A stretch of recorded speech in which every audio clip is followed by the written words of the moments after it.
one of the greatest scholars of African economics and politics is Dambisa Moyo. She's trained by, you know, the Oxford School of Economics, but she is Zambian by origin. In her book, Dead Aid, she narrates and tells us that, you know, one of the biggest issues that Africa faces is corruption, but she attempts to underpin one of the causes as, you know, the access to free aid and access to aid that is not exactly monitored. And, you know, she says that African continent and, you know, the leaders therein find themselves very prone to corruption tendencies. Indeed, that has come to pass in Uganda. In the past couple of months and weeks, the country has been, you know, marred with so much, issue after the other. And, you know, Parliament has been on the spotlight for its corruption incidents. And as of this week, we know that the CID has, you know, continuously summoned members of Parliament to answer corruption charges and indictments against them. Well, is this Uganda's biggest cancer, and what could be the solution towards it? That shall be phase one of our conversation. Phase two, the budget. Just last week on Wednesday, the Minister of Finance, acting on behalf of the President, did read to the country the 2024-25 financial year budget. A very ambitious target of 72 trillion. The issue is how do we finance it and what areas is the money going into. Viewers, welcome to this episode of the Youth Roundtable. I'm joined by a panel of distinguished young people that I now take the pleasure to introduce to you, and in no particular order. A youth leader and a proud member of the NRM. I also know that he works as the press secretary to the Secretary General of the National Resistance Movement, Francis Shaa Rugangakene. We are pleased to have you. Thank you very much, Comrade Kidega. It's always a pleasure to come at the round table and have a conversation that the young people of Uganda are very, very interested in. It's also a pleasure to converse with fellow colleagues. Hopefully it will be an interesting session. Yeah. Thank you. Wow, we are pleased to have you. The only lady joining us this afternoon is Shamim Akampurira. Shamim is the Vice Guild President of King Caesar University. Shamim, happy to have you on the Youth Roundtable for the first time. I'm very happy to be here. Thank you so much, Comrade Kidega. And I look forward to having a very interesting conversation. Well, we're happy to have you too. From Uganda's youngest political party and, of course, the leading opposition party in Uganda, the National Unity Platform. And from its youth wing, joining us is Derrick Asiimwe. Derrick is also, are you a fellow at FES, the Frederick Ebert Stifter? Yes. Welcome.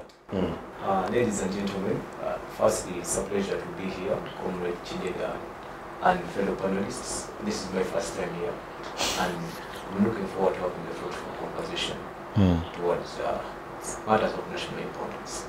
Wow, interesting. Shaa, let me just begin with you, and for obvious reasons, you've been on this show before, but also just to give you the opportunity to get us started, is that what do you make of the corruption status in this country? Just a general comment about the status of corruption in this country.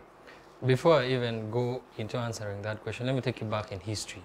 Because the problem with some of these matters is we want to debate now without understanding what our history tells us. You see, the whole concept of what corruption is something that we need to understand clearly before we can say corruption this, corruption that. And I want to start by giving the example. When the British came to Uganda, they met a king.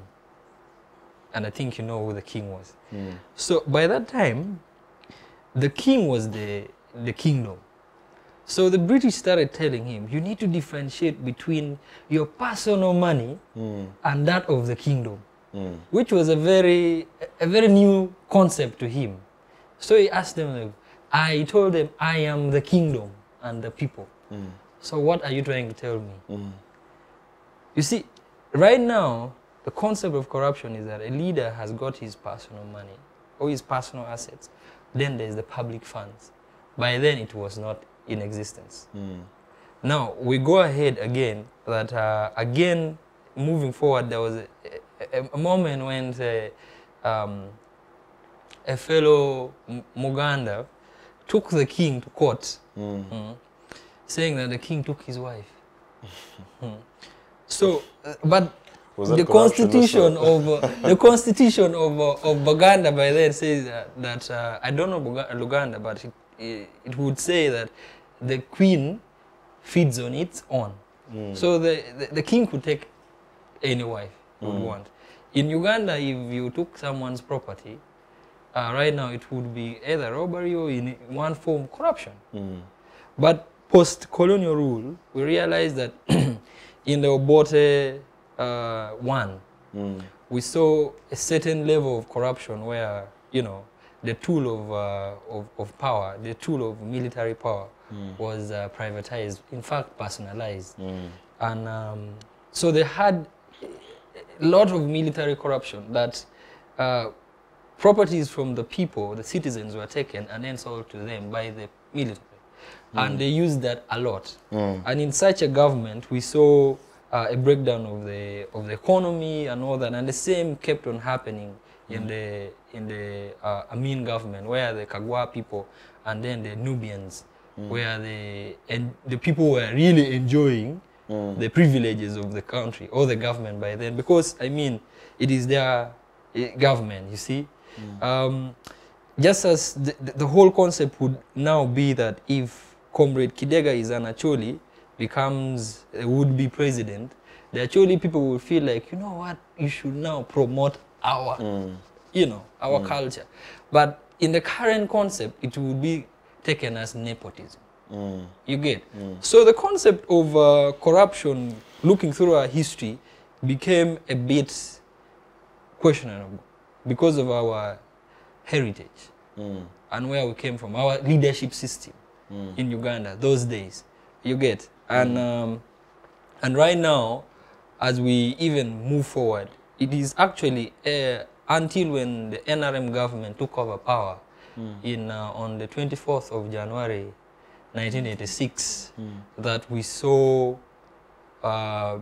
punishment, serious punishment of army officials when they are engaged in corruption. You get? That the army became disciplined and then Ugandans started enjoying. But there were very many forms of corruption. There's even there was a time during the Obote government when Uganda Airlines was operational by then. So Ugandan Airline took off to go to Dubai, and this man, because they left him behind, called the plane, come back and pick me 30 minutes after it had taken off. So the plane had to come back, pick him and take off again. So you can see the level of corruption by then. Abuse of course, when the NRM took over power, they fired him and replaced him, of course. So, and some people might know the name of the individual. But you can withhold it for now. For now, we will withhold it. Bringing that into light, I want to now. What I'm picking so far from you is that corruption has been in existence and has been broad. Yes, it is broad in that it is not sufficient for us to look at it just from the aspect of money exchanging hands. Yes. But rather, it is structural.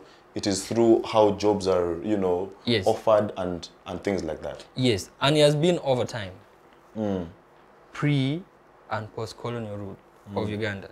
And so when the government of Uganda under NRM now has issues of corruption, and many people would say, is the one thing that government of the NRM brought is corruption, it is really wrong. Was it point number 7 of the 10 points program?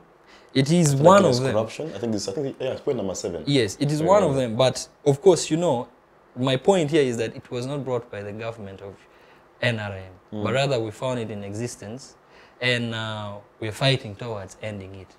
2, the current status quo of the country in the lens of corruption, we've seen that. In fact, let me take you back a bit. That in the times of our forefathers, when someone commits a crime, the people will judge him there and then and punish that person immediately. But the legal system that was imposed on us by the British and the other colonial rulers we have had, and we've also borrowed them, have brought a legal procedure that takes time. Takes a lot of time. Comrade Kidega, you're a law scholar or a lawyer to be. You know that it takes time before someone is duly judged or sanctioned as guilty. You get, so you are innocent until found guilty. So in that state, it takes a lot of time before someone is actually ruled guilty of corruption or any forms of corruption. So what NRM government is facing now is that we are no longer in the era of firing squad, of execution, public execution, more than, in fact, the national chair of NRM and the president of the country, during the presidential address, during the reading of the national budget, said, and it was very clear, there was a time during the guerrilla war, when they could easily punish people who have done corruption without having all this. But right now we have to take the legal procedure. And that is why people feel like the NRM government is not fighting corruption. But indeed it is. Okay, let me hear from Shamim. Shamim, just the same question I asked Francis is that a broad perception, how do you look at corruption and as it stands in this country? I feel like corruption has become a cancer, just like you said it. Because when he's talking about even in the past governments, you cannot compare it to how corruption is happening currently. Today. Yeah, and most of the times we focus on the parliament, the legislature, but also we forget about these organizations, and there are very many agencies that are practicing corruption, but it is not direct out there. Right now, if you're to see in Uganda, even the smallest business enterprise, for it or any other business, for you to get a job there, you have to first probably bribe the HR, you know. So it is a cancer that has, I can say it is now in every sector, not just the parliament. But then when we get to the parliament, the fact that it is now very, very transparent and people are no longer ashamed to be being sanctioned. And he also talked about the legal process. I do not really blame the legal process. I blame the parliament and the organizations that are responsible. We have anti-corruption agencies, yeah? Like the IGG's office. We have not seen really credible work, them saying that, okay, let us see that the speaker was sanctioned. What is really going on? Is it because of the anti-homosexuality bill? Is it really because she's taking part in corruption? Yeah, so we have very many. We have issues with accountability, but also we have issues with the punishments. Most of the people just get away with it. He talked about the legal process that is delaying, and most of the times, if you're a lawyer, you know that the longer the process, the legal process, the longer the time it takes, it is the more time you give the other person, the suspect, to compromise the evidence, even when it is there. Yeah, so I feel like the issue of corruption in Uganda has been there, but as the country evolves, it is increasing, and there is nothing that is being done. Or maybe it is there, but there's really a slow progress compared to the finances that the government has and that the parliament has, and that the organizations have, especially when you talk about like something like KCCA, when you talk about something like the URA, every year we've been seeing money issued to those organizations. You see, like the current bill, we've had the parliamentarians complaining that every year we come to parliament to listen to the bill, it's amended, but nothing is being done. So you realize that the issue is not just with parliament, it is countrywide. So corruption has become structural at every level, local government. Actually, I read somewhere, and there was a policy analyst who was analyzing the whole traders' strike against IFRIS, that the traders had in fact espousing corruption tendencies, because what government is trying to do is to ensure that the VAT that they collect is indeed remitted to government coffers. So their arguing against the IFRIS system is to encourage the illegal retention of VAT, which they should remit to government. So majority of businesses in Uganda have flourished under the system where tax collection has not been efficient, and tax evasion has been very prominent. You see, you find someone who is holding a whole apartment, 50 units, and the man is not paying taxes. Somehow the guy is managing to evade. But if he puts an end to that. And two, also, it is maybe this is the side of the government. There is need to orient people. You see, you can have a very beautiful woman. Yeah, but if you don't take her home, and people reject her because they will think the lady is probably not hardworking.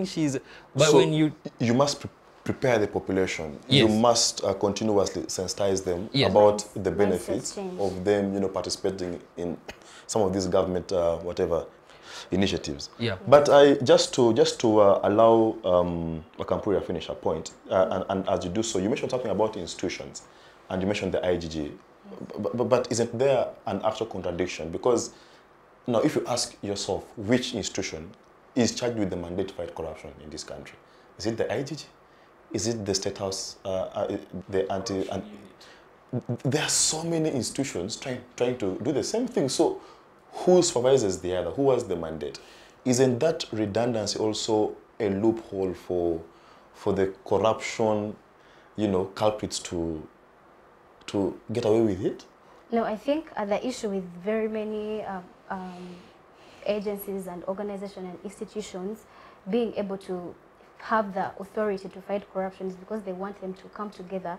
Because most times it is very hard for just one institution, because having corruption at a very, very large base in Uganda, and especially if it is being practiced by the people who are in power, now like the executive, you can see that even the Speaker of the Parliament, it is very hard to sanction such people. So I think they thought that if it is just the IGG's office that is handling that, it might be a bit hard. So that is why you see the anti-corruption unit and other institutions. So I feel like they're supposed to. So you agree with the idea that we should have multiple institutions almost doing the same thing? If they can work together, yes. Okay. Derrick, Yes. You've been quiet for a while. You belong to the group that, should be offering us alternative, views. I don't know if, first of all, what is your take on the corruption in Uganda? Corruption. Yeah. As somebody talked about cancer, and what I've heard about cancer is that it has gotten stages. I say if cancer has gotten up to stage 4, Uganda as a country, we are on stage 4.5. Sure. Yes. Parliament is Are you about to die? We're actually dead. We are actually now in the coffin. Parliament forms part of the government. Yeah, it's an arm of government. It's Yeah. an arm of government. So if Parliament is not there, we don't have government. Yeah. Parliament is the body that has orchestrated the biggest corruption in this country, in my term.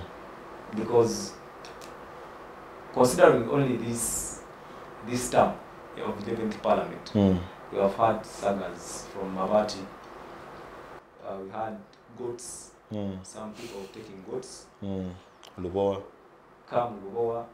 Actually, Lubowa was from the last. Yeah, it has been at one time continuous. We had rats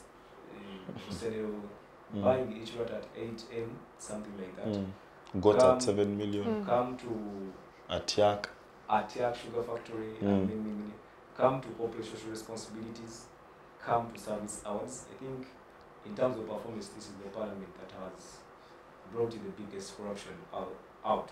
But at this rate, does it get any better? At this rate, is actually getting worse, and because with the current issue of MPs trying to increase a budget to go to the government institution, and these people demanding 20% as the allegations are. So that makes us think that this has been happening over time. Yes. We see now that we shall talk about it later maybe, we are having a budget of 72 trillion. In line with the saga that is ongoing, how much money do we think has been inflated just to be kept for people who are pushing for that agenda? Now, if the Uganda Human Rights Commission budget was increased to, per se, 300 trillion, okay, 300 billion. Billion. So if you get a 20% of that amount, going to the pockets. That is 60 million. People. That's a lot of 60 billion rather. To do what? Yeah.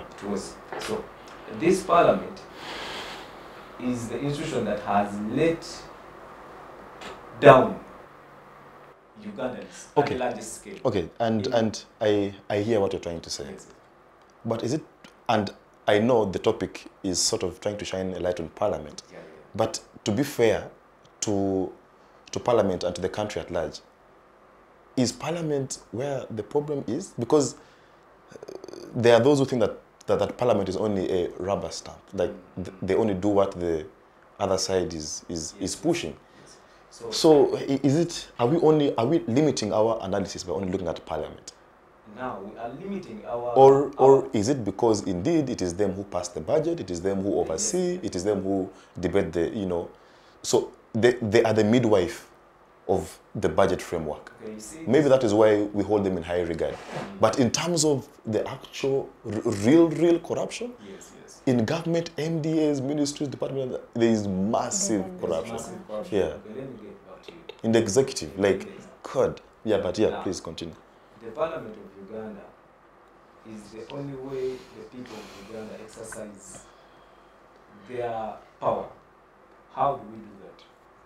These people come to our villages and we vote for them.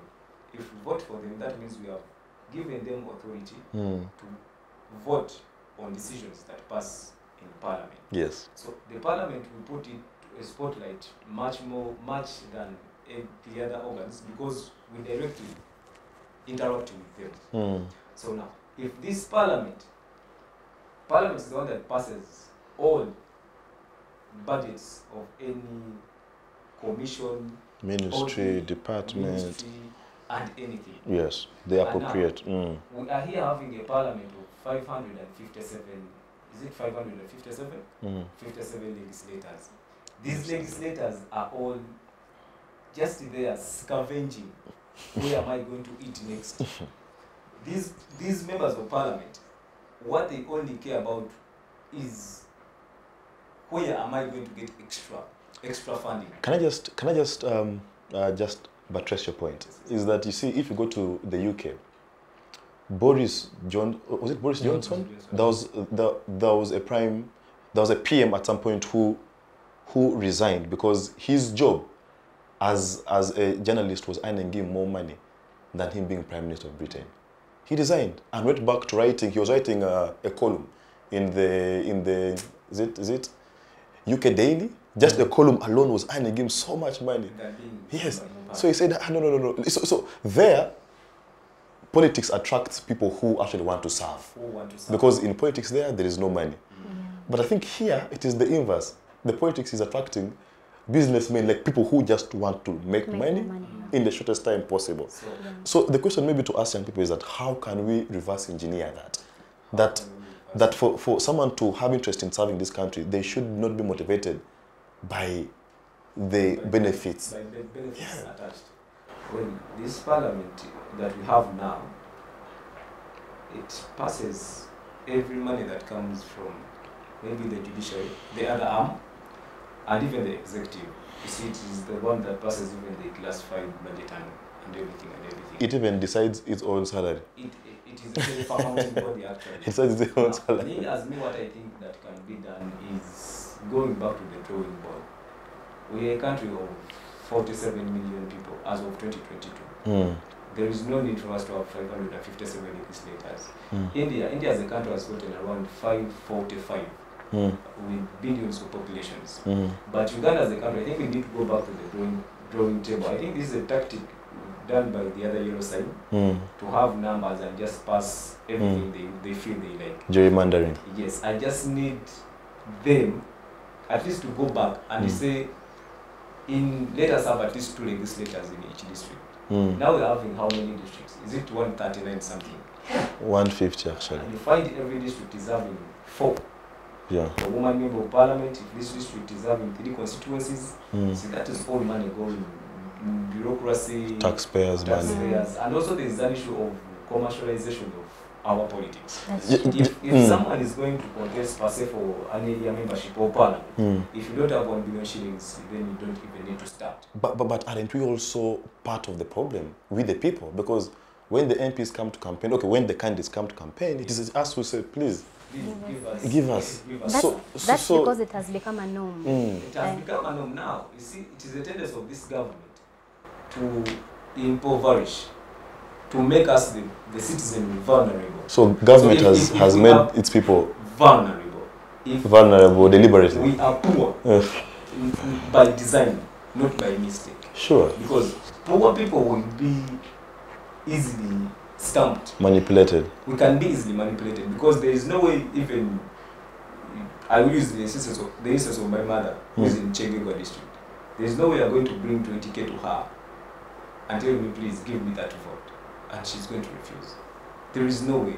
But you see, this government has made everything in its capacity to keep us firstly poor and educated. Really? Yes. When we have UPE, USE, Yes, and the level of education is I'm coming from access to Kidega. education is Yes, I has come improved. from Kidega district. Yes. You know it? Yes, My mother in is Toro. In Toro. Yes, I know Kidega. The quality of services at UPE schools, it is better someone goes back and digs. Shaa, If I can tell you. okay, I have to bring in Shaa. Shaa, I think I can see the contradiction. There are people who really believe that, you know, this government is just not doing enough. So on the issue of corruption, is there goodwill? Okay, from where you sit, does the government have goodwill to fight corruption? Comrade, you see, because what he says is that there is a deliberate attempt by government to keep its people poor, but also it has kept corruption in abeyance. It is there deliberately. First of all, I want to thank Comrade. You know, these people, when they're talking, you need to give them a chance to speak. It is very important. And quite often, there's always those misconceptions that come up. You see, what is being done by the government to promote socio-economic transformation is very clear, that we can mention them. You've seen MYOGA, you've seen PDM, you've seen the youth livelihood, we have seen NADS, all these efforts towards, we've seen wealth creation, all these efforts towards elevating the economic status of our people. But you know, as they say, you can take a horse to a water source, but you will never make it drink. The government has the mandate, one, to provide the essentials for economic growth. One of them is peace. If there is peace and security in the country, then economic growth can start to brood. You get? Right now, you can move from one border of Uganda to the other without any issue. The only thing that will limit you is your intention and willingness to do it. You get? The second one is infrastructures. Right now, rural roads in Uganda, major trade routes, are all tarmacked. In fact, Fort Portal and Kidega have better roads than Kampala in terms of potholes, if we might say.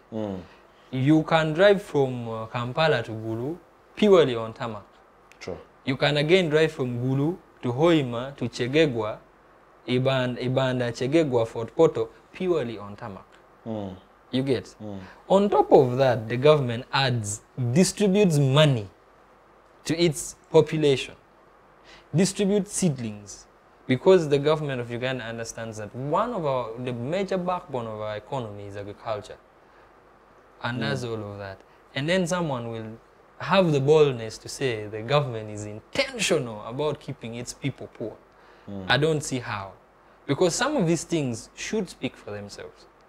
You see, Jesus was crucified. Whether you accept it or not, the man was raised up naked and nailed on the cross. So how about the state of infrastructure in the central business district that contributes over 70% of this country's taxes? Now, coming to first how your do you question. address that issue? Coming to first your question, because I wanted to handle his aspect of the government being intentional about keeping people poor.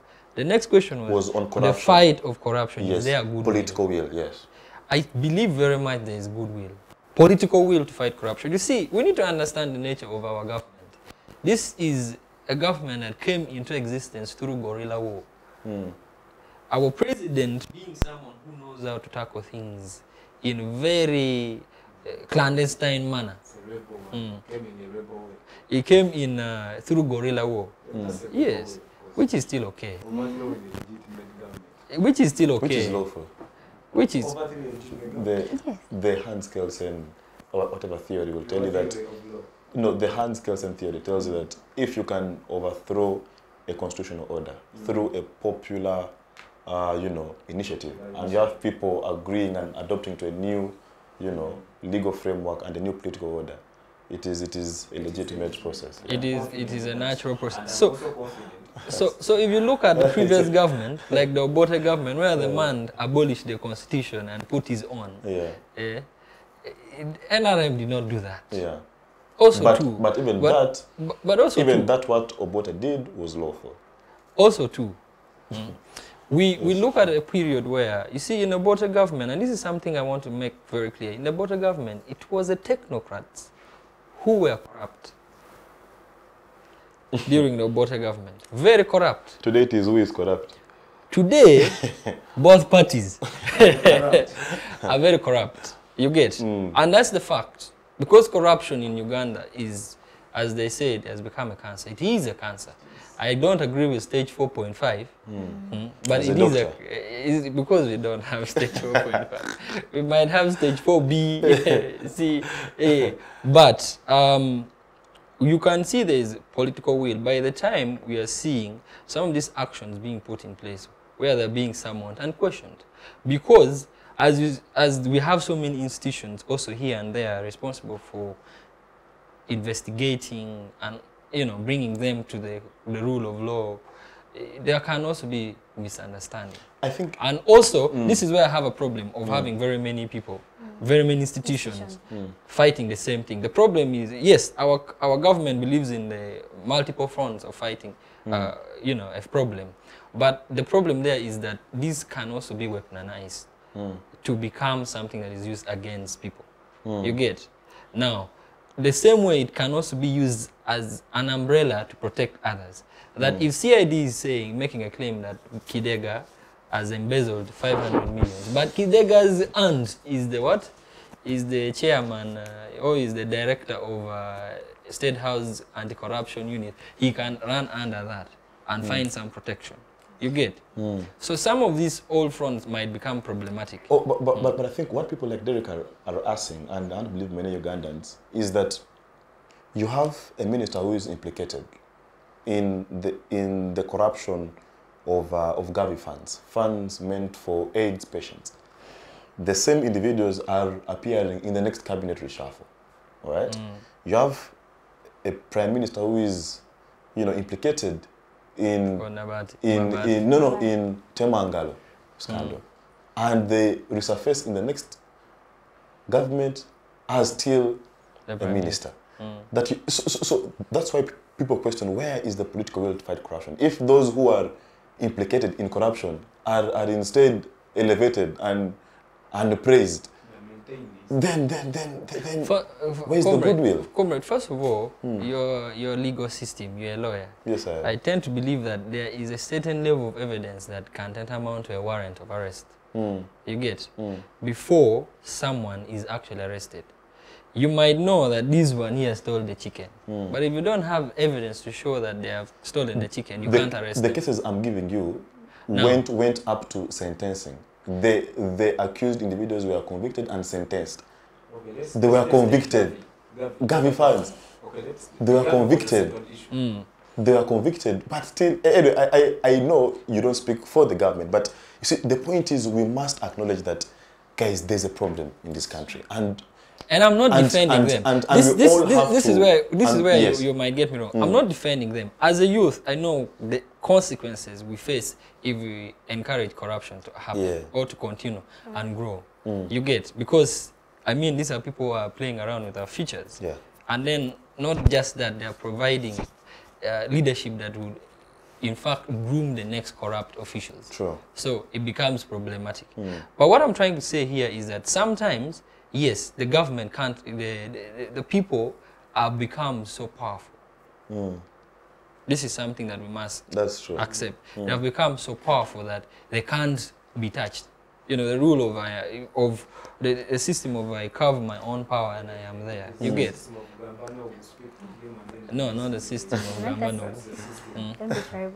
Yes, but at the end of the day, I believe that our political leader, who the head of the state, is moving and making his moves in order to wipe them all out. Those ones who are responsible. But then, if someone is sanctioned and punished and then already served, I don't think we should hold someone still accountable for the same. You get my point? As long as they are now out of it. But then I still also want to say something in that regard. You see, it is still a big problem because of the legal process. You get? For example, the things that are happening in parliament. You can't go ahead and sanction someone or sentence them if there is no legal process. Due diligence done. No, sanctions. The right to fair hearing, that's 28. Article 28 of the Constitution. Yes. But I think comrade is dealing much on legal. I don't think that the legal process is the problem. I was going to talk about those who do equity and trust. For you to get equity, you must come with clean hands. Yeah. So most people who are actually not even equally engaged in the corruption that comes out are probably engaged in some other corruption that we do not know about. So they're scared that if they bring out these names, or if you fight so and so against this one, he's also going to fight you against something that you did behind the, you know, but they did not find out. So one thing that we have to know is that most people who hold power in the country, who even regardless of the people who are doing business or anything, they are very, very involved in corruption. And it might not come out. We are lucky that actually these instances have been coming out. And now it is very clear that when you talk about this one, they'll be like, oh, that one stole Mabati, oh, this one did this and this. But there is still a lot that has not, you know, that has not been brought to light. Just to stick with Akampurira, is that the question of institutions to me is very, very essential. All right? Yeah. Because if you, for example, you look at Sudan. Actually, Libya is the best example. That because Gaddafi did not take time to build institutions. Instead of building a national army, he was instead procuring and hiring Wagner groups and things like that to secure a country. So he forgot to build institutions in that when the NATO forces advanced, these guys just flee and the country was left unprotected. And Libya today is a classic example of a failed state. So to me, my point is that we must build institutions and we must protect institutions. One of the key institutions that is supposed to check the executive and parliament is the judiciary. A few days ago, we saw the judiciary issue a bail order for an accused person, yes, Akamba. And just outside the premises of court, we see his rearrest by armed men. Not in uniform. Not in uniform. No, that is the state of the country that we are in. So, do you expect the judiciary to tomorrow have the, for lack of a better word, have the zeal, have the balls, have the courage and look at to say, okay, we shall fight corruption? Because I mean, I think the better word to have used would be that the judiciary have the balls to come out and speak up. Because to me, institutions, again, to me are very important. Because I believe that institutions, if independent and if empowered, can check an individual. An individual should not be more powerful than an institution. Yeah? So, let's talk about the institutions of parliament.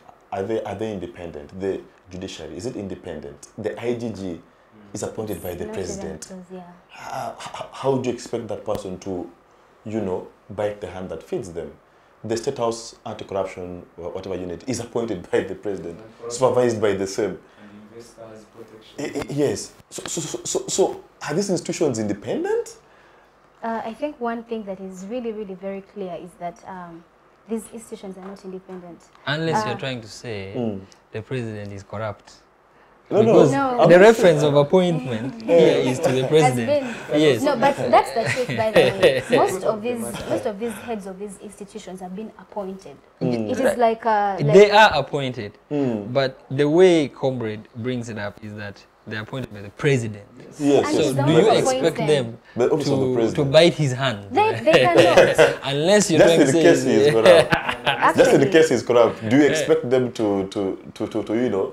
one thing that we know is that the president has goodwill to develop this country, you know. Socially, economically, we've seen the East African integration and all the things that he, you know, the SDGs and all that he's trying to, you know, pull the country's economy and all that. But also cannot take away the fact that he has a lot of influence on these institutions. That just one call from the State House can, you know, can stop something that probably would have helped a life out there.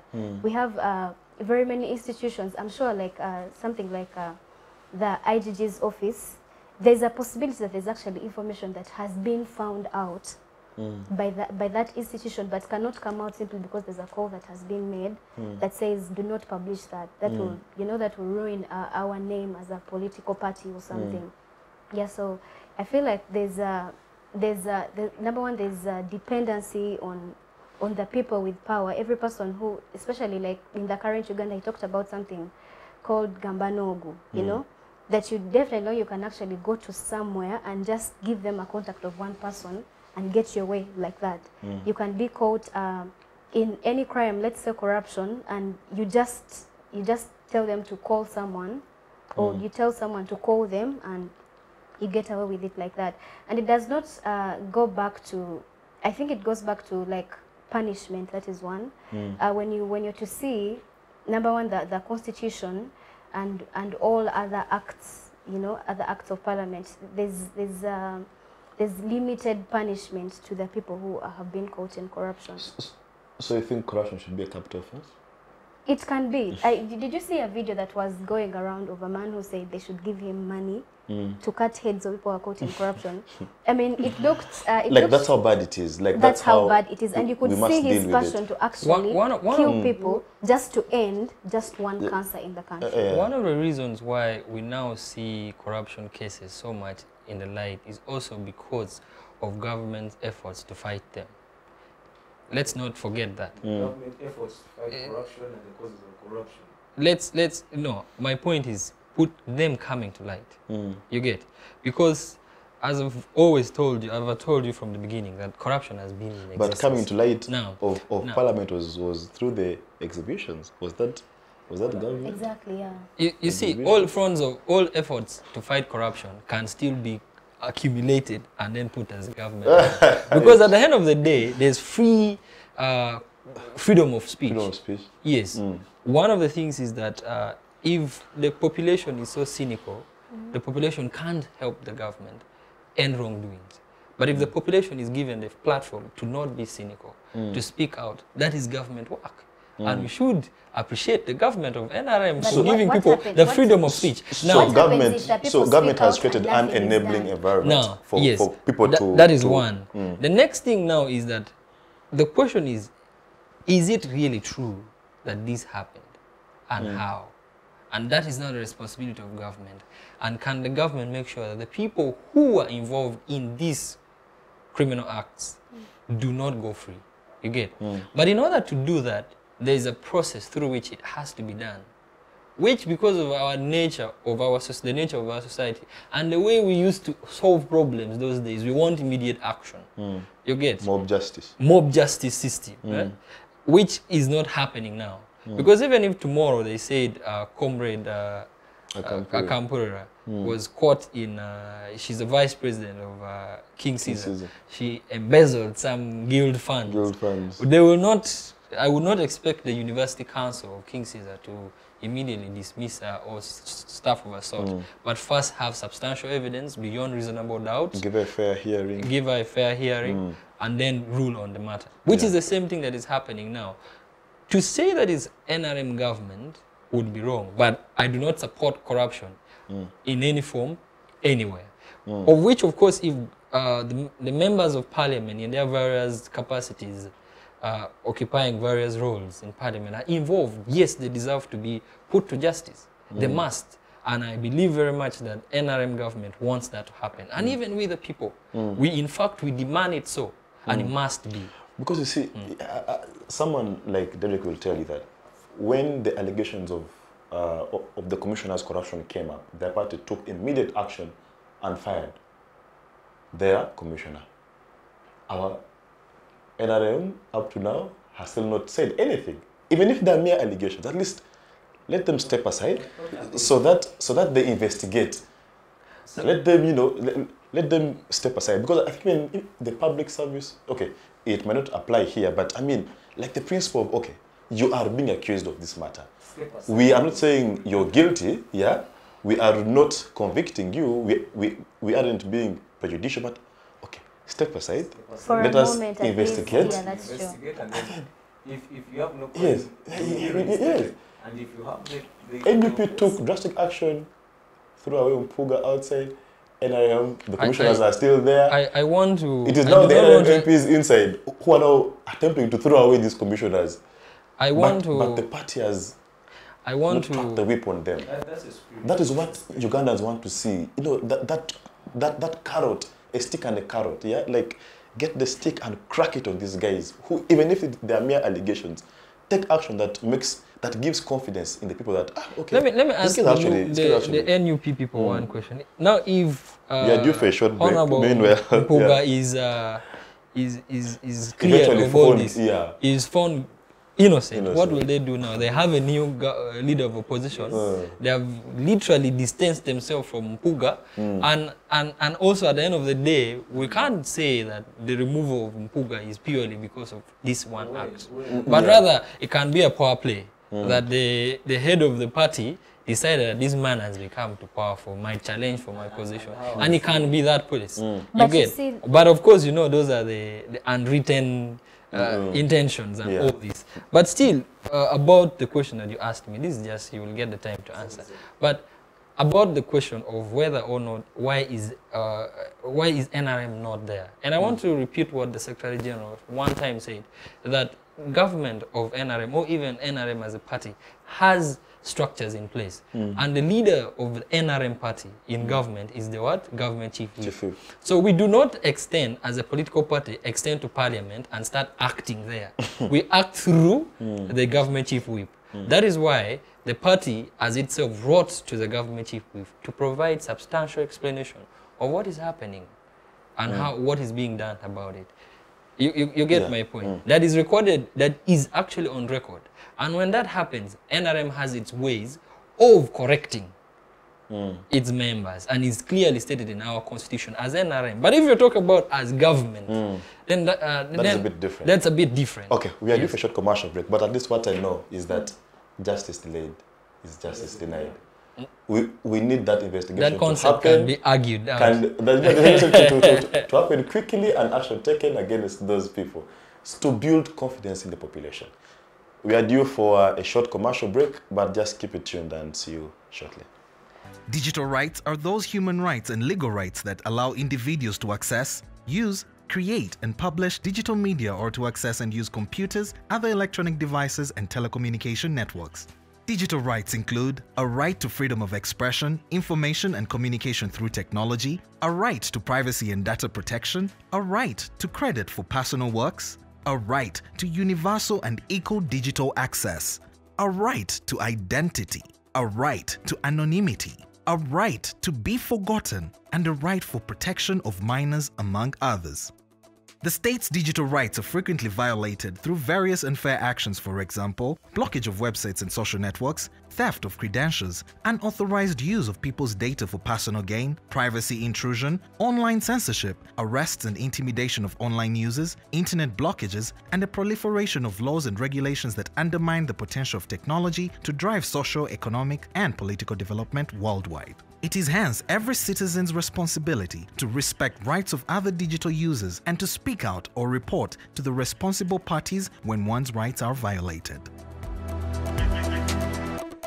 We'll be back from that short commercial break. Well, guys, let us just wrap up the whole corruption topic, and basically now let's move towards a solution-oriented sort of conversation, because we are young people, we are full of energy, full of ideas. We should not be reading from the book of what? Lamentations, but rather from the book of Acts. So what should be done? Because corruption has become structural. You go to, like at every level, primary school, like a child is sent from school to go and buy a book. A child will reach home and inflate the price of that book. Yeah? Say the book at school is say 1,000.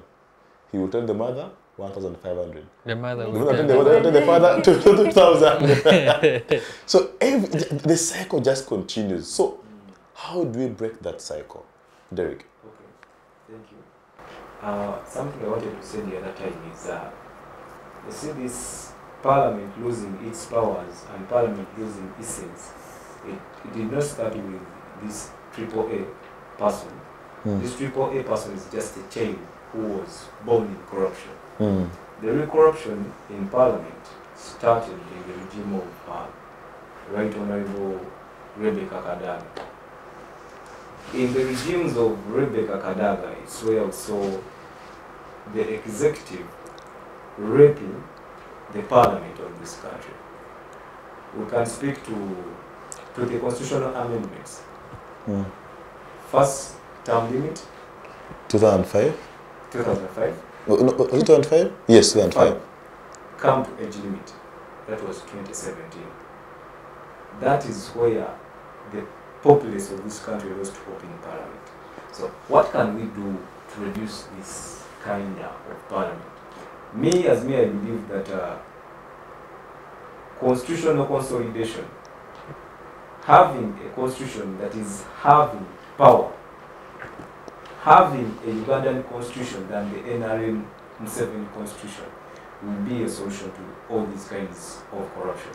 Of recent, we've been seeing these people trying to merge the different institutions, agencies.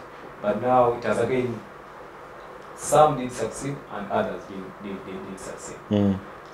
Legislators in Parliament lost it by the amendment of 2005 and 2017. There is nothing they can do about it. What we can do to end this corruption is consolidate our constitution to the original the 1995 consensus. 1995 constitution. That was the constitution that we had. But with this arrangement of whenever this person wants to come back to the electorate, just finds ways of. Okay, maybe there is that viewer out there who does not understand what exactly you're trying to say. That where is the nexus between not having term limits and age limits? How does that connect with the corruption? Yes, just break it down for them. Back then in high school, there was always a reason why the school management would always change a gatekeeper after every 2 months.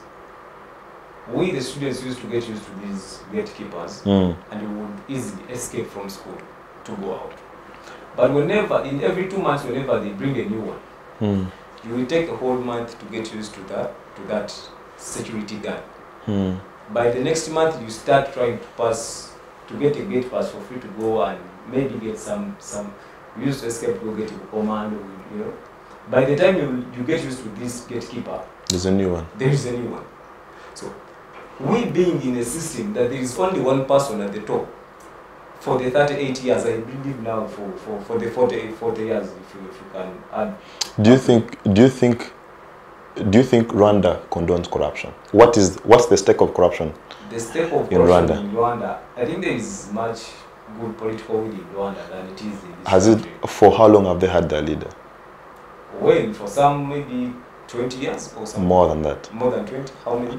I think it's 26 years? 26 around years. there. We are in 30 how many years. But well, Rwanda is a bit like, I don't want to sound like it's a bit a smaller country than our country. So the resources are a bit manageable than. So we can't have one same person for 38 years and expect things to change. We have seen cabinet shuffles that have always been happening. Some ministers have served since then up to now. If I can mention my good, I look at him. I don't know if it is possible if I can mention the name. Please, this is a free space. Yes, the free space. Look at my good minister, Moses Ali. I believe at least he should be resting at home and then just enjoying the works of his hands. Enjoying his pension. Enjoying his pension. But this is a person who has served as a minister for a long time. What value are we? So it becomes easy for the system to be penetrated. After all, if I want to reach maybe the president, this person has been here, this person has been here, this person has been here. It's just a small thing to. If I want something to pass in parliament, I'll just go to the top man. The top man will just ring the speaker of parliament. Even if the legislators say nay and hey, the speaker will just go with the order that the nays have it. Yes, well, the system is the same. The system is weak. It can be beaten up and down. So I believe the fundamental change from the state and the restoration of our term and age limits. That is what is going to. Because I think term limits is more important than the age limit. Yeah, because age is no guarantee of a good leader. We are people. We are people. We are human beings on top of it. Yeah. The way you are active at 40, you can't be the same person at 70. True. At 70, you are old. They're just deciding for you. True. You are the head of the state. You can't think on your own. Do you think Trump has energy? Like, do you think Trump has energy? Because Trump is what? 78 now? But Joe Biden. 78? No, Biden. I think Biden. There's some health, whatever. But Biden at 75, and you saw how he was running the state. Very active. He was abusing everyone, telling us should close. I don't consent with people who always compare the civilization of the US to the one of Uganda. We are still. Does the civilization affect on that note, if I may come in, even when we're talking about corruption and the state of economy of Uganda, and I like the fact that this man, from NUP says that we're a young economy. A young economy can't be the same as the United States, which has been there for centuries. You get? Also, the democratic system of Uganda can't be put at the same weighing scale to the United States of America. You see, there's autocratic government and then democratic government, and we're looking at the scale. We're moving towards that. You can't expect the government of Uganda or Ugandan system to be the same as that. Even the way we handle things, the systems have got to be put in place. Uganda is how many years? 60 what? 62 now? 64. United States is how many? Maybe some 300 and something. You get the point. So there's a bit of a difference. Even when you're talking about corruption and the way they are tackling this, economy that, and even the national budget, which we're going to discuss right now, it's still a different conversation. You get? But again, there are those small tenets of the democratic country. Rule of law. Let us put it into play. At least the smallest thing, rule of law. How can the High Court of Uganda, the High Court of this country, you get, the court that has jurisdiction, these people are lawyers, he's a lawyer, the court that has unlimited jurisdiction over any matter in this country, grant someone bail. And at the anti-corruption court, yes, even before he left even the gate. Just outside the gate, and someone is unclosed gunmen, they just come and band up the person. And when you call the minister, Internal Affairs, Akiki is saying we don't have. Enang is saying I don't have it. Some other person is saying maybe I don't care. Then aren't those confessions an indictment on the state? Because how can armed gunmen be on the streets abducting citizens and the forces cannot explain to us? That is an indictment on the state. Who has gotten? It comes back to separation of powers. There's no separation of powers. Now the president is the one appointing the judges, even acting judges. It is the president who appointed them. Chief Justice has gotten none. I believe if they can remove Derrick has resigned. He has just like Chief Justice, and then they also remove the speaker. Then Kaguta comes out and says, now I'm the dictator. There you can. It would be better even for It us. would be better for this country. Saying now, if I say teachers are not getting salary, they are not going to get the salary. We are going to use it to build a road.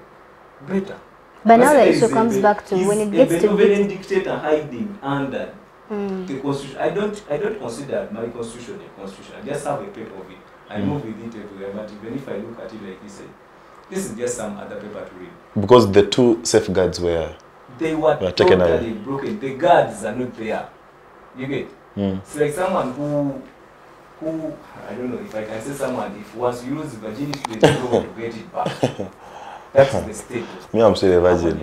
You get? But once you lose it, you won't get it. So find ways of keeping it. You get? So I believe until marriage. I believe what we can do is change this head of state, and things can rotate around the head of state to change the system. I honestly don't think it is about change. So his solution to corruption is let's change the top, and then everything else shall fall in place. I want to disagree with him that whatever is happening in regards to corruption in the country is not really, it is not just solely on the head of state. We talked about the institutions. I think that the Inspector General of Government, the institution, has a lot of work to do, and I also feel like there's a problem in regards to separation of powers. I think that and the then, judiciary, in that so much work to do, they say that we are going to have a lifestyle audit, and then they were stopped. Don't touch my officers, my forces. you know. So. But I feel like if there's separation of powers, if every institution is given its full powers to act in its own capacity, I feel like some of these things would not be happening, because they know that if I'm sanctioned, then I'm going to get this punishment. I'm going to lose my position in the government. I'm going to lose this office and all that. But because he talked about the rule of law, most of these laws are not being implemented. We've seen Uganda has one of the best policies, not just the national development plan goals and all that. We have the best policies, but they're not being implemented. There's a lot of there is slow progress when it comes to not just the economic development, but also the social and then the political. The political is actually now going back, because they talked about the people in our areas of when a member of parliament is going to run, he's going to get a loan, something like a loan of maybe 1 billion, 50 million. Then he's going to buy maize, he's going to, buy small things, salt. Then they are going to go to the village and serve to the people. And people are going to be like, this could last, Then if you go back to the agents who are going to be mobilizing for that member of parliament, to be like, hey, I'm going to get my 50,000, I'm going to get my 100. So you find that you're actually pushing someone in parliament who cannot help you, how can I call it, exercise your right, because the reason why we put them there is for them to be our voices, is for them to speak for us, to speak on behalf of us. So we have a lot to do on the mindset change of the people. They need to know that that corruption is a very, very big thing that we can actually fight ourselves, starting from who are we voting, who are we putting to parliament. Yeah, and then... So it goes, I think, goes to what you said. Change the political leadership. I think you're partly agreeing with him. But I don't agree with the change the head, because the head has given us there's peace and security. There's development. Uganda is no longer among the least developed countries. Ugandans are getting fatigued of that narrative. Yeah. Yeah. Okay. Yes. Peace and security. Yes. Okay. Thank you. Thank you. Should we? No. I think we need to ascertain maybe you undermine the importance of peace and security. Ugandans now demand more than peace and security. There's no one who's going. It's good, yes. No one's going to it's good, yes. But in this day and era, Ugandans demand more. And let me tell you, when we go back to dictatorship, let's say he came out openly and he's like, okay, I'm going to be giving out the rules and all that. Now still it goes back to the citizens. Because still their rights are going to be infringed. And the reason why they brought democracy is because they want people to exercise their rights fully. I said, if you can go back to declare himself as a dictator, it will give us another strategy of overthrowing this person. So but now, because he's a benevolent dictator hiding under the constitution, the But avenues that are available for that's us also to come a and strategy. overthrow this person, they are very futile. You see, do you think of commercialization of our politics? If this person is coming to serve you with a bar of soap and a sacket of salt, when this person comes to parliament, this person is picking back his The money they investments. invested, yeah, sure. If someone borrowed $1 billion from Bank of Uganda, they used it to campaign, and now when they go to parliament, anything that is there that would be taken back to their constituency must first, they spend the first 2 or 3 years when they Getting back are their money. recovering the money. And now, I think it is that time of the season. This is 2024, 2025, they are going to come back to our villages. And With sugar and slap salt. someone. You'll end up, in the courts of law for assault and battery. But Shaa, they've given us their take on corruption and what should be done. Let's hear from you and we move towards the budget.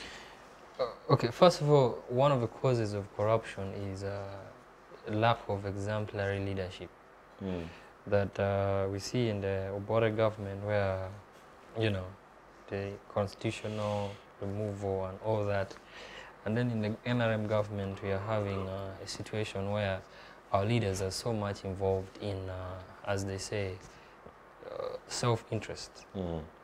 For better half of their stay in parliament, they are trying to pay, get back their investment. Then again, another reinvestment and all that, which I think calls to the question of how much have we been grooming people, and what ideology are we running through? I think the NRM ideology needs to, it's still very, very prominent, and the four, democracy, socio-economic transformation, Pan-Africanism, and patriotism. They're very, very crucial. And I think they're the things that even the NUP members do fight for, the opposition also do fight for, because I don't think anywhere you can escape patriotism. Yeah. Yes. Most likely. But I think there is need for offering a more exemplary leadership, and I think these leaders need to undergo ideological orientation in order for them to see the need for what they're doing. But then also, on top of that, apart from that, another cause of corruption can also be economic breakdown. Now you see, we can look at the area of one, that civil servants are not being paid salary that is enough. So it puts them in a state of nature where you use all methods to survive. You get? And that's why we find technocrats now being involved so heavily in corruption.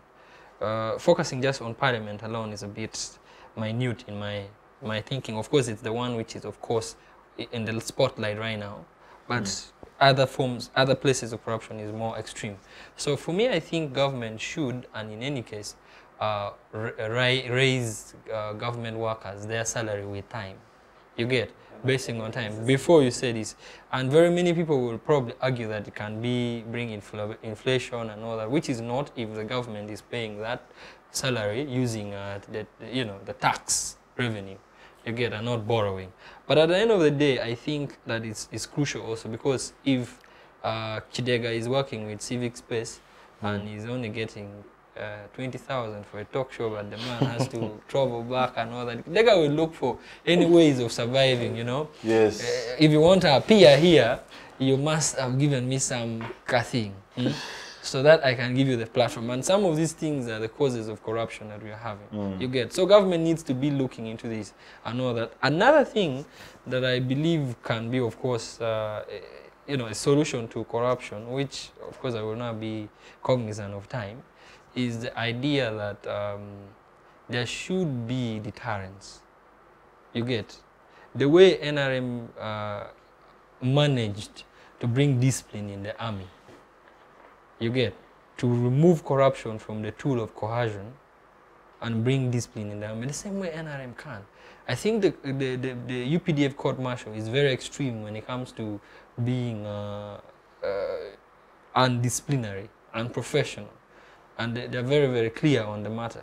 I think it's the same step that NRM could adopt, the NRM government, and could adopt one by empowering the judiciary, and also the police to carry out investigation where necessary, so that this is speed up. Because I believe justice will surely come, but we don't want a person who is involved in Mabati theft to be,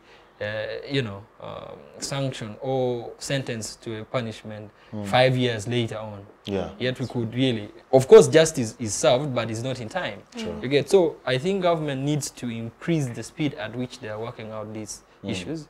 And not that, I believe they're doing it, but they need to increase the speed. Do more. And do more. But with that, I want to believe that we're on taking great strides in the fight against corruption by the fact that they are coming to the spotlight. Yeah. It shows that we are doing something.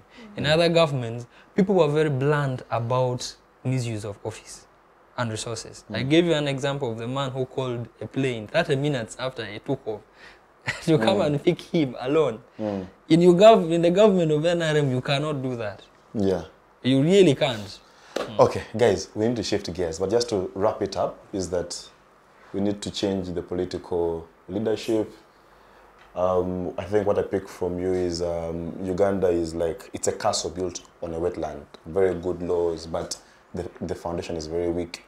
Shaa, you seem to urge a progressive realization that, let us take this thing one step at a time. We shall get there as a country, eventually. Well, guys, let's move to the 72 trillion ambitious budget. And we have only 10 minutes, so I'll just try to break it down for us real quick. Is that, first of all, how ambitious is this target? And where is this money going to come from? Where is it going to come from? And where is it going to go? All right? Is it only on recurring expenditures, debt, financing, and but Akampurira, let me begin with you. Just what do you think of the budget? From 56 to 72? To 72. Yeah. Yeah, one thing, I think that it is overly ambitious, because when you tell me that you've moved from 52 trillion to 72, you see that there's really a very big difference. And regarding the issues of taxation, we've had I think five bills that have been passed. Yeah. Because one thing is that the parliament is trying to get this money, because you cannot say that you want to use 75 trillion to finance institutions and different bodies, but you do not actually have the money. So now it goes back to, where is it going to come from? From the people. It means that the people will have to pay extra taxes to get that money. And if that was the only problem, that was going to be a bit easy to approach. But then it also goes back to, where is the money going, And it also goes back to, is this financial budget going to really help the people? Is it tackling the essential needs of the people? Because you saw people rioting, and they are complaining about Mulago Hospital having something like 12. There are very many ministries. It was Namugahulu to the PS and Diana was going to provide. Is it one? There are very many ministries and institutions that have more money than actually what is important. And its theme was full monetarization of the economy through agriculture, industrialization. But when you really go back to the progress of how this money has been coming out and how it has really been helping Uganda's economy, realize that it is not really helping. A lot of money comes out, but the accountability is very limited. There are very many departments, or I can say committees in the parliament, that get so much money, but at the end of the day, they cannot produce what they actually did. One of the things that we can credit this government is education. He talked about education, but I really think we should credit this government for improving the education in the country. But still realize that it is not getting enough money on the financial bill. Another issue that I saw on the financial bill is I saw 1 billion that was given to mindset change. One of the reasons why this country is very low in progress of the economic development is the mindset of the people. They talked about someone taking you to the well but then they do not force you to take the water. So that the government has done a lot with the Enioga and these initiatives of wealth creation. But then I feel like the people still have something to learn. They still have a lot to, we still have a lot to do in terms of sensitization of the people, to know that actually there is some money that has been given to every district for the youth to go there and actually get loans and start businesses, you know. That there's money that has been given to certain sectors of the government to give to people to develop themselves. So there's the parliamentary, the budget is really, really lacking, and I feel like, number one, it is exaggerated. That's a lot of money. Two, I feel like the implications are going back to the people who are going to be paying those extra taxes than the ones that have been paying. But three, I also feel like their allocation has a lot that is missing. There are very, very many ministries that have more money. For example, I was seeing probably the Office of the President and the State House. They have something like 400 billion, you know. They really, really have a lot of money. And you saw people rioting on Twitter, complaining about the Office of the Speaker. You saw that?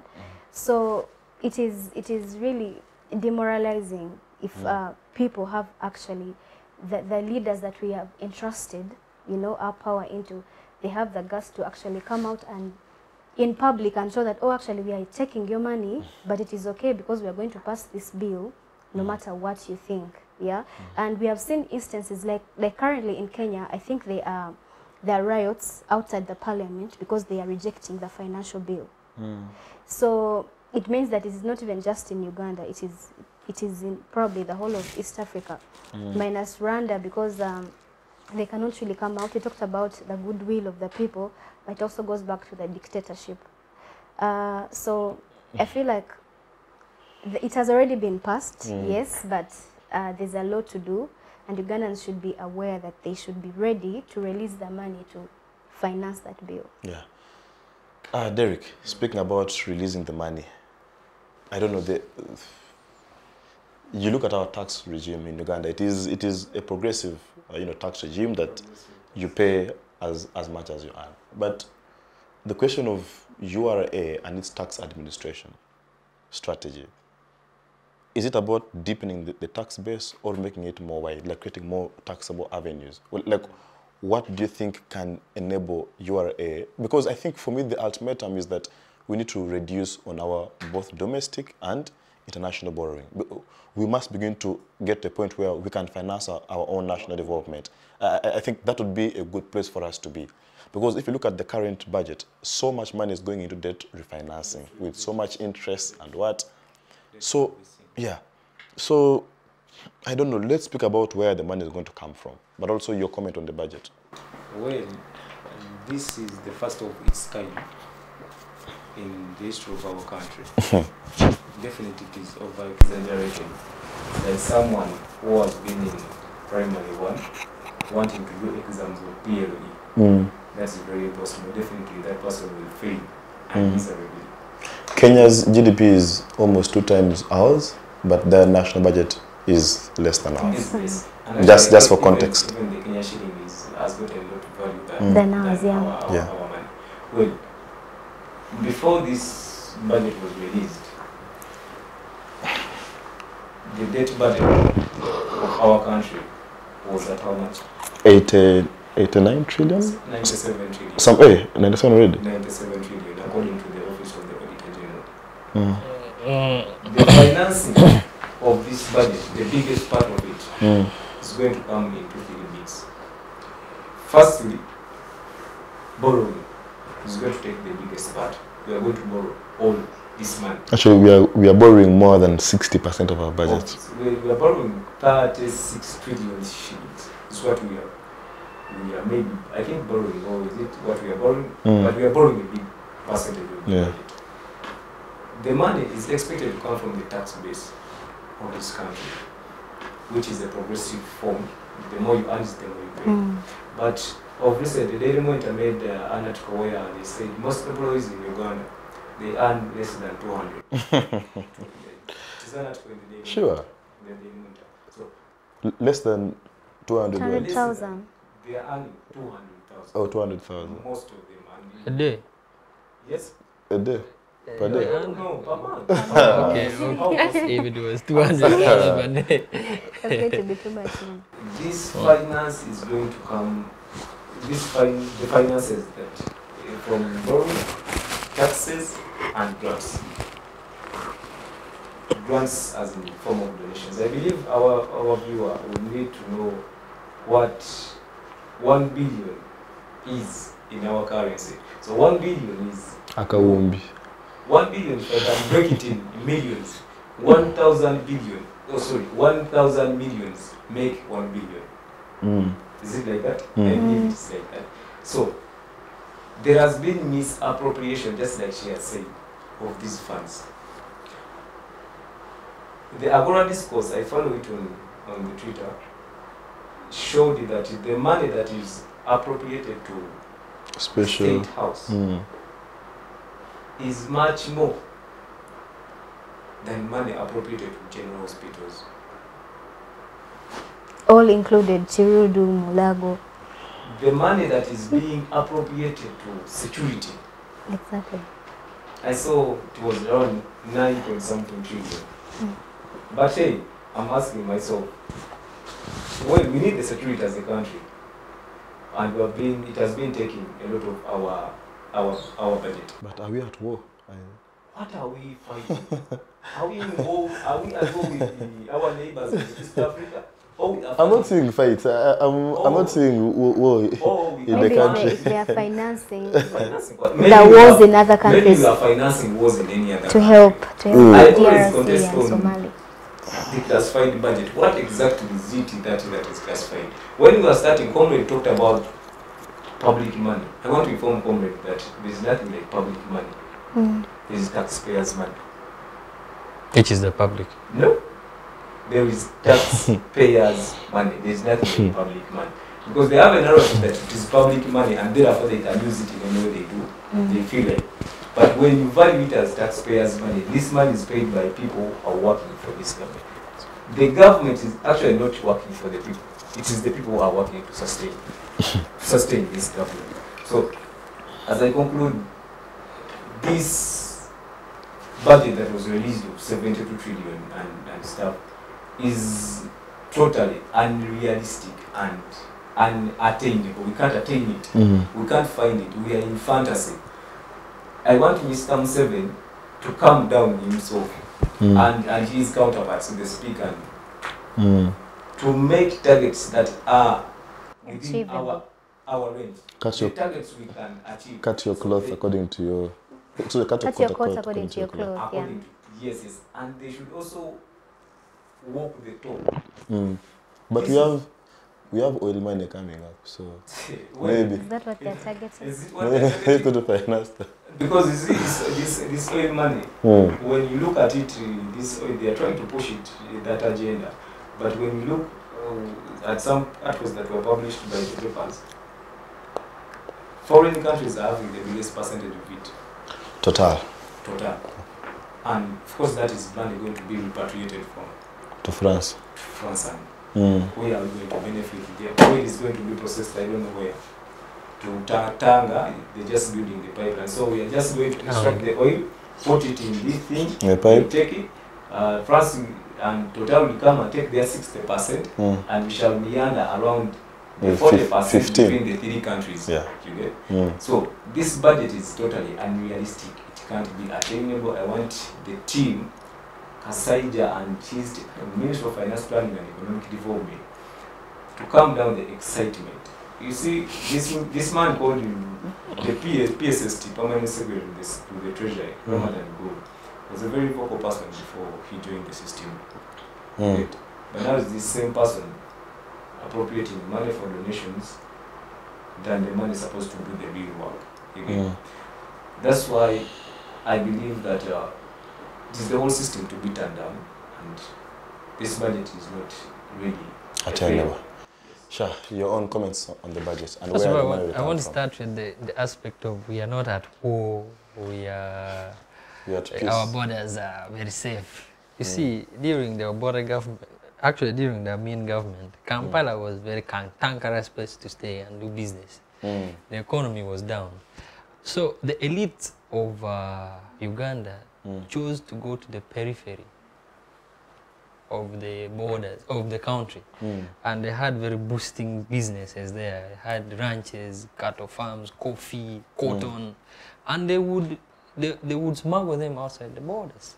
You get into other countries and make tons and tons of money, and they had the money. You get. In fact, we had the shillings going down in terms of weight, value, and the cost, or even the cost of our value of our products started going down because of all this. Now, the importance of security in terms of economy right there is that with our borders closed and well protected, we can't smuggle goods.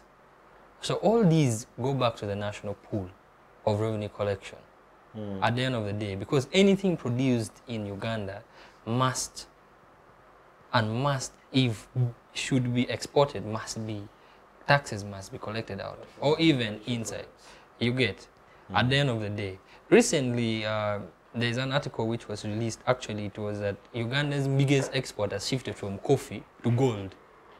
You get, we're exporting more gold than we're exporting coffee at the end of the day. But that is also because of our ability to ensure that even our neighbors are in better political state. Through this financing of the security, it is benefiting Ugandans by improving our gold business. You get. How about the others which are not actually mentioned? So the whole point of saying Uganda is safe, we are at peace, it does not only stop in Uganda, but rather even our neighbors. You are never safe. You're never an island. At the end of the day, if your neighbors are not safe, you can't be. You get. We don't fund their safety. Actually, it was Bush who said it after 9/11. Yes. That the peace of the USA can only be guaranteed if there's peace and stability across the world. So the whole Pan-Africanic ideology that we need peace and we need regional blocks to grow is something which is really very important, and it's a point that I feel my comrade here misses out and puts it out in a very myopic understanding. You get, just looking at just Uganda, and that is the problem NUP has. Also, moving forward to the national budget now, you see, the current president of Uganda started his war with 27 guns. You get 27 people at the end of the day. 41 people, 27 guns. 27 guns, I'm sorry. And his first attempt to capture more guns failed miserably. I think you know that. But the man didn't stop there. It is the ambition to shoot higher that got us to where we are. I want us to borrow another example of Japan. You see, if we don't look at these things from contemporary global aspects, we fail to see it. You think because your cloth is a bit small, then you should wear a small coat. No, your size is your size, my brother. It's either you don't make a coat, and you make a pair of trousers alone, but it has to be your size. Or you lose weight and and the coat fits you. And it fits you. But let's look at Japan. Japan was at a point where it did not have a lot of natural resources. It didn't have anything. But Japan stopped importing textile from any other countries. It stopped importing vehicles from any other country and pushed Toyota to become the leading exporter of what? Of cars, right? In the entire country and in the world. You get. Now, and it built its human resource up to where it is. Using that as an example, Uganda we're saying that our budget should go to, should be 72 trillions, isn't wrong.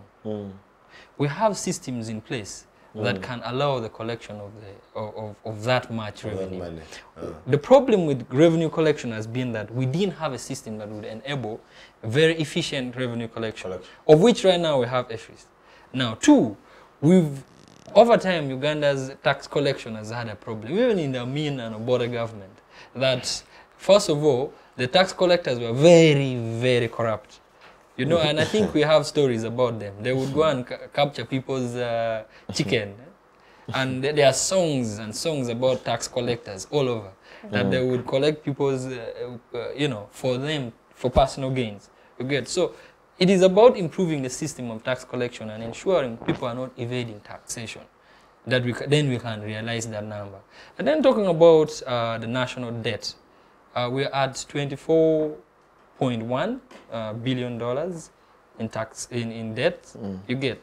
But then we look at it and say, without the tax collection, without these projections, we can't pick them up. We can't.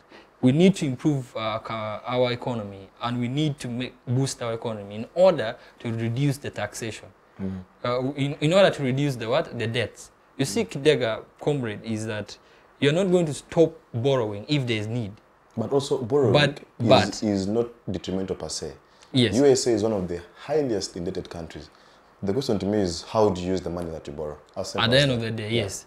Yes, that is really true. You get. So at the end of the day, it's about the national budget being prioritized well. Comrade, which is going to be my last point. I see you're checking the time here, there. We have to, when it comes to health, which is a topic you chose, we have to appreciate the government of Uganda. When the Obote government was in place, there were 17 regional referrals. Yes, general hospitals. But right now, as we speak, Uganda alone has 5 specialized hospitals. We have health centers. We actually have general hospitals in every district. 40 years. You've had 40 years to do it. Listen, every district of Uganda, at least, when the population density permits, has a general hospital. Because you're not going to put a general hospital in a district that doesn't have the population requirement. You get? You rather put a health center for 2, 3 that can manage that with a robust referral system. Right now, we have over 19 regional referrals. Over 9 regional referral hospitals, with others being upgraded and counting. Now, you can compare Uganda's health sector with Kenya, but what you fail to understand is that Kenya's health sector is heavily privatized. Until government officials begin to get treatment from Uganda. From the hospitals, is when I'll know that our health system is such a poor. At the end of but that is why they're actually not even prioritizing. For as long as there is health tourism, where our but you see, what you don't see is when you look at cancer, which has been one of the biggest cases where government officials have been flown out. You get one of. Our time is fast. No, we look at Uganda Cancer Institute now is being regionalized. You look at a development or a building establishment of East African Oncological Center of Excellence in Mulago. That means that we are making progress. But some of these things can't be done by a snap of a finger. Sure. You get. So we have to progressively work towards that and also manage the national debt. Because Uganda could probably borrow a lot of money and construct all these things, and then the same people we sink in debt. You get. So what I can say is we're making progress in terms of health. The problem here is that we don't look at things in a holistic manner. We pick one. We are cherry picking. Yes, and then we think it's the general situation. Thank you. Guys, our time is fast spent. We have to be out of this place. I'll give you 30 seconds, and strictly 30 seconds. Just look to the camera and tell the viewers your parting shots. Derrick, I'll begin with you. That's your camera. 30 seconds, yes. So, my name is Asiimwe Derrick. I come from Kamwenge district, Kidega, those are my districts. I subscribe to the National Unity platform, and Robert Chagulanyi Center is the next president of this country. Thank you. Yes, Akampurira, your camera is right here. Thank you so much, comrade. Once again, my name is Akampurira Shamim, and I'm a law student at King Caesar University. I serve as the Vice Guild President and also the Vice President of Uganda Law Students Association. It's been a pleasure to be here, and us engaging in such conversations also shows us that there is progress that is going to happen. And if we can at all be part of the economic, social progress of the country, that would really be good. And also, I hope that the country learns to hold our leaders accountable so that we can develop and go forward as a country. Thank you. Fantastic. Yes, Shaa. I think in this conversation, I've been the one who has been pointed as the NRM guy, which has been an interesting one. The only thing I can say maybe at the end of this is that as the young people of this country, we contribute the largest percentage of the country. Even no matter what is happening now, it is still our responsibility to ensure that we have a Uganda we can still be happy in tomorrow. So while making your choices and involving yourself in a lot of things, it's quite important that we avoid excitement, that we look at things rationally and in the long term, because I see very many people tend to think the short term. And I also would implore our brothers of NUP, we borrow the concept of not the winner takes it all. We've seen it is working in other countries like South Africa.